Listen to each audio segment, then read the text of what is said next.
Hey, this is Dr. Nick with the ECG Academy, and we're continuing our discussion on ECG axis. This lesson is designed to help you figure out exactly what the axis is, and I'm going to show you a couple of different ways where you can determine the axis. First, let's recall where these leads are talking about. So lead 1 goes from right arm to left arm, and is basically a horizontal vector that goes right across the middle of the circle. So that's lead 1. AVF, on the other hand, is an augmented lead that looks at the left leg compared with the sum of the other leads. And so it's really more of a vertical vector pointing towards the feet. So that's where AVF comes from. Now remember, the vector is a mathematical derivation. And I know a lot of you guys hate math, but we're really going to have to touch on this a little bit. In the normal heart, the QRS vector will go down and to the patient's left. And if you remember from our bipolar recording system discussion, anything that goes sort of in line with a bipolar recording system will register a positive deflection, and anything that's going perpendicular to a bipolar recording system winds up being much smaller since the electrical signal is reaching both poles at the same time. If you don't remember this principle, you can go back to my video talking about electrical recording systems. Well, since the normal vector has to be moving towards the left and also down and towards the feet, we expect that in lead 1, the QRS will be positive, and in lead AVF, the QRS will be positive, meaning that the average electrical direction or vector is going somewhere in this direction, and in fact, this would be the normal quadrant where the axis would be located. But exactly how do we figure that out? How do we calculate in degrees what the axis happens to be? Because it becomes important in making certain diagnoses. So let's go over a couple of different ways to do that. Well, here's a normal QRS, and of course, frontal axis is derived from the 6 limb leads. So here's lead 1, and it certainly seems to be positive. And here's lead AVF, and that seems to be positive. And so the quick and dirty method would say, well, since lead 1 and AVF are both positive, that must mean that you are in the correct quadrant, and so this is a normal axis. Well, that's true, but really inadequate. If you want to become an ECG expert, you really have to be able to tell exactly what the axis is in degrees. So how do we figure that out? Well, I'm going to show you the mathematical way first, but trust me, no one does this on a day-to-day basis, but I want you to understand the mathematics behind it. So instead of a circle, what I've drawn here is a grid with a kind of an x-axis and a y-axis. And you probably thought that since you passed your algebra course, you were done with this, but indeed, Dr. Nick has to bring it up again. Nice. Well, anyway, this was lead 1 in that other ECG tracing. And yes, it was positive, but how positive? See, in order to be able to measure the axis exactly, and this is how the computer will do it, what you first need to do is find the baseline. So I've drawn a red line across here from baseline to baseline. What's really important is how far above and below the baseline the QRS complex goes. And so it's a matter of counting small boxes above and below and take the sum. That means add the positive and the negative. So you have 1, 2, 3 small boxes above, that's plus 3, and then you have a half a small box below, so that's 0.5. So the net is plus 2.5. Now let's say we plot that on the x-axis since lead 1 is pointing in this direction. So let's plot 1, 2.5. Okay, so that's where we're going to wind up creating a point in space that would be designated 2.5 as the x coordinate, and now we're going to figure out what the y coordinate is. And I know you're thinking, oh my God, I can't wait till this is over. Okay, well, here's the tracing for AVF. Now, if I throw a red line across the baseline, now let's measure how many boxes above and below the baseline this QRS happens to be. So we'll do below first because that's a little bit easier. 1, 2, 3, 4. So we have minus 4 boxes below. And now let's count above. We'll take it by 5s. This would be 5, 10, 11, 12, 13, about 13 and a half. So 13.5 minus 4 gives you a net of plus 9.5. Since AVF is positive, we have to keep in mind that that's headed in this direction. Okay, don't be confused with the positive and negative x and y.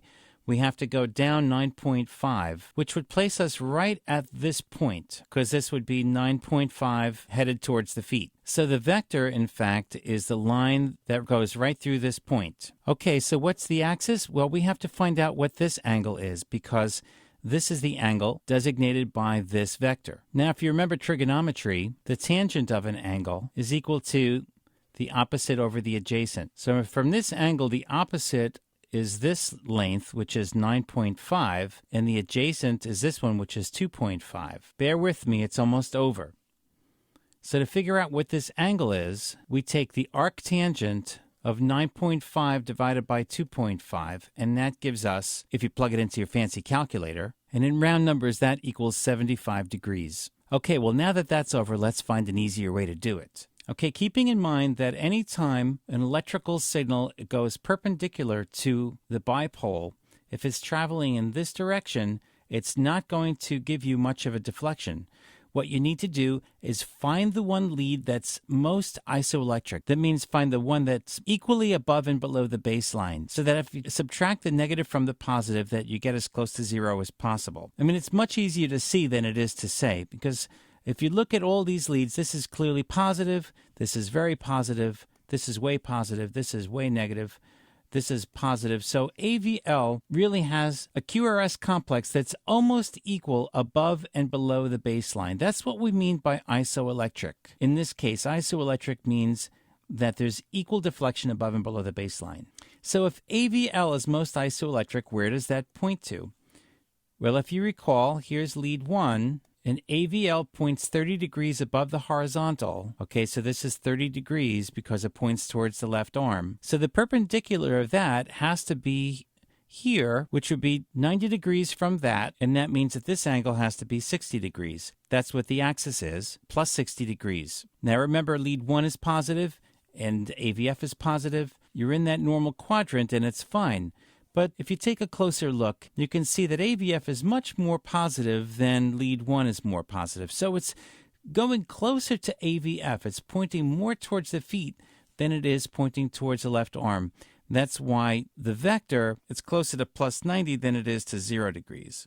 Now keep in mind that because AVL was isoelectric, it's possible that the vector was also going in this direction, because that would also be at a 90-degree angle to AVL. But if that was the case, it would be going away from the inferior leads, 2, 3, and AVF.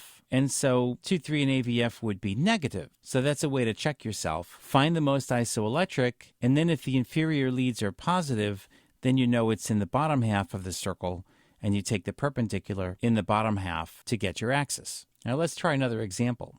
At first glance, you see the QRS complex is up in 1, but it's down in AVF. And so it's going away from the feet. We have an axis now that it's got to be in the top half of the circle. Since it's going towards lead 1 and it's going away from AVF, that tells us roughly that it's got to be in this quadrant someplace. So what we need to do next is just figure out which lead is most isoelectric. Well, I use this tracing because it's a little bit more challenging. Because if you look at lead 2, it looks kind of isoelectric, although it's a little bit more negative than it is positive. But if you look at AVR, it's also almost isoelectric. It's also a little bit more negative than it is positive. And so there's not one single lead that's isoelectric in this tracing. And what you have to do here is take the vector that's in between the perpendicular of these two leads, because the axis really lies in between the two of them. Okay, let's start with lead 2. So lead 2, since English is read from top down and left to right, lead 2 is in this direction, 60 degrees above the horizontal. And so if lead 2 were isoelectric, the axis would be minus 30, because that would be the perpendicular to this, and it would be 30 degrees above the horizontal since this is 60 degrees below. Well, what about AVR? Remember, AVR points towards the right arm, and that's 30 degrees above the horizontal. So if AVR was the most isoelectric lead, that would give you a vector of minus 60. And so the vector in this case has to be in between those two, and that gives us minus 45. That kind of makes sense because the size of lead 1 is equal to the size of AVF. And so it's going towards lead 1 as much as it is going away from AVF. In other words, if we were to plot this on one of those grids, one of those X and Y grids, I know you hate that, but lead 1 would give us the same distance on the X-axis as lead AVF would give us going away from the feet. And because these two sides of this triangle are equal, that gives us a 45-degree angle.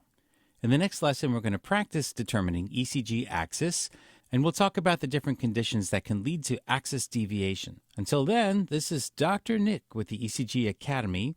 Thanks for watching.